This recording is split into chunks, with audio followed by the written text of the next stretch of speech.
Worse still, he's brought another red out. The red that he missed, Jordan, came across the table and brought that red into play.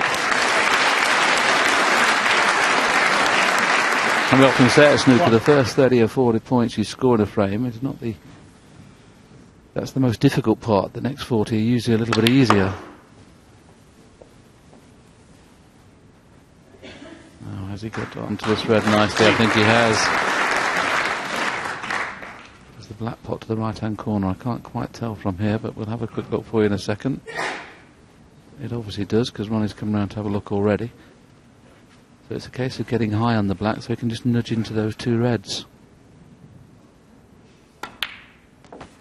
So he's absolutely perfect now. Just push those two reds out of the way, and then he's got the black spot free as well as the pink spot.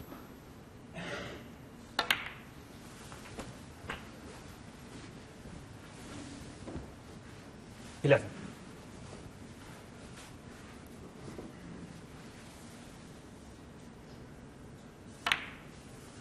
12.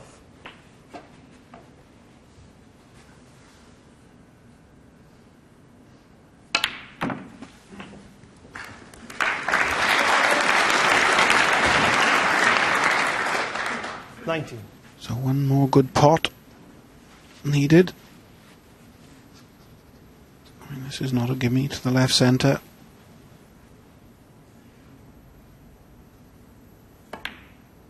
And that's high.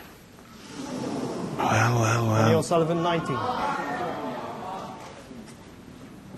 Blues come to his saving grace. Even though it wasn't easy, you'd have to say, well, he was an unexpected miss, especially after some of the shots he'd been playing. But he missed that by a long way as well. This is really fascinating, I've got to be fair. It's been a good encounter so far. Well, just when you think they're going to play okay, they've both made breaks of 80 now, and you think, okay, they're in form, and then they both miss a shot by quite a long way, a relatively easy one. He can swing this round two cushions and play for the green here if he wanted to. That's what he's done, played for the green. Needs a little bounce off the cushion, and he's played that beautifully. Nothing to do with the cue ball here, just roll it on off the cushion. They'll be on both reds as we see this red disappear again. It's a perfect example of a shot to nothing, the way that Ronnie played that. And did I detect then a little bounce in Ronnie's step as he was coming around the table?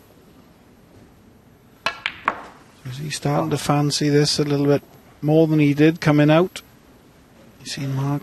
Well, Mark's had a couple of chances and they've gone slightly astray.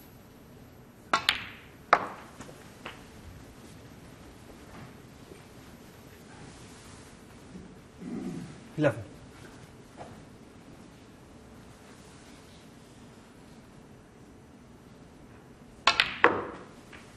He's overscrewed this fraction, but he's still okay. He can still in between the two reds and have a choice of red.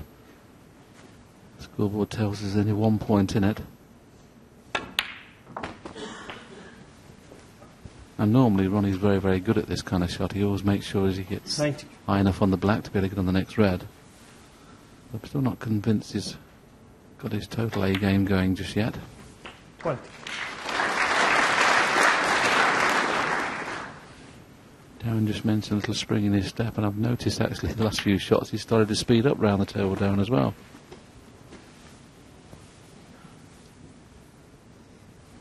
When we were talking, he was at 39 seconds a shot. He's now down to 20.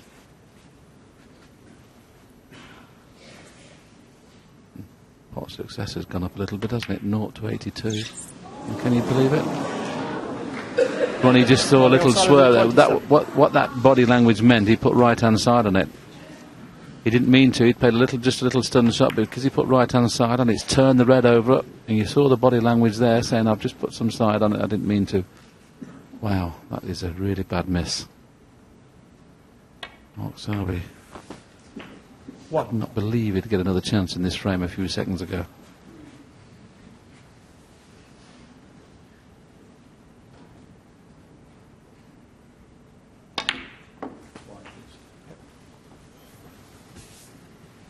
Well, if Mark Selby does pull this one out of the bag from here now, that's going to hurt Ronnie.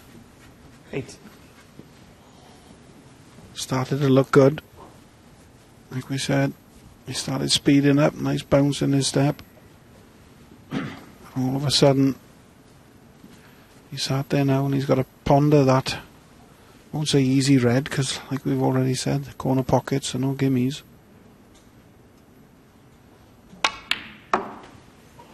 Ten.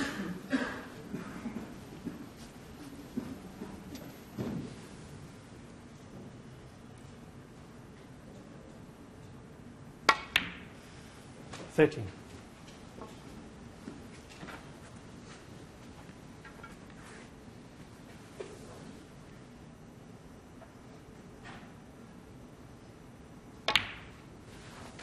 $17. Well, they'd be delighted, Ronnie O'Sullivan. Oh yeah, I'm going to say Mark Selby. Obviously, Ronnie O'Sullivan would be very, very disappointed to have played such a poor shot on the last red. Mark Selby's the delighted one. 22. Just the pink needed to go into a 2-1 lead, and you can see Ronnie's a little bit disgusted with himself there.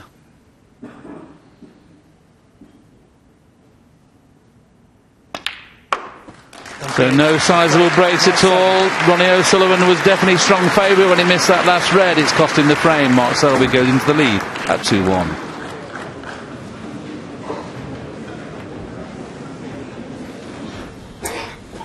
Well, 2-1 up then to Mark Selby, and he's done well again, taking advantage of another mistake from Ronnie O'Sullivan.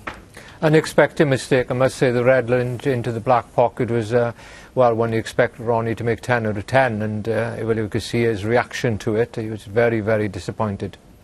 Yeah, and I mean, Selby has made a good start. Is he generally a good starter in matches? No more than any of the other top players, I don't think. It's just that, I wonder during the course of this match if Mark Selby's rhythm and natural speed of play just might upset Ronnie's natural rhythm and his natural speed of play. It's not sort of Ronnie's ideal opponent in Mark Selby, I feel. And so Mark Selby won't mind at all if the game becomes scrappy and sort of broken up. That would suit him. I think so, and it'd give him a better chance of winning this match if it's fast and furious and the balls are open and they're there and Mark makes the odd mistake and allows Ronnie in. Then Ronnie O'Sullivan will dictate the pace of the match, and that's exactly what Mark Selby doesn't want.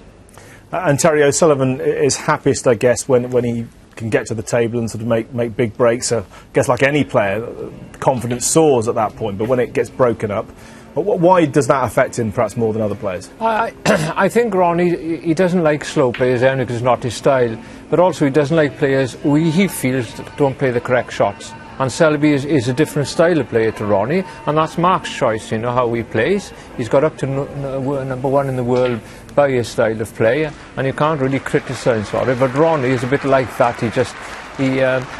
He's like all the players. He wants to have all the limelight himself. He wants all the table time. They're all the same, really. And when you say the correct shots, do you mean what?